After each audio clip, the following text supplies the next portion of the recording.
Hey guys, and welcome back to this channel. In this video I'll be showing you guys how you can create a folder for your playlists on Spotify.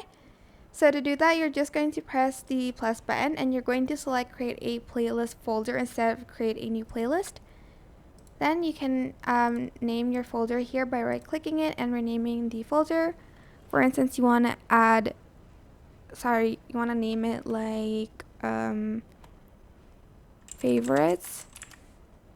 Save, and then you're just going to select like a playlist and like place it in there, and you can add in like more playlists in it as well. If you want to place it outside the folder, for instance you accidentally put it in the folder, don't delete it because it's going to delete your playlist, but you're going to just go to the folder, you're going to select it, and you're going to press the arrow there, and it's going to bring you back where your playlist was. And yeah, that is it. Super simple, but I hope this tutorial was helpful for you guys. Don't forget to like, comment, share, and also subscribe to this channel if you haven't done that already. If you have any questions, just leave it in the comment section down below and I'll try my best to answer them all for you guys.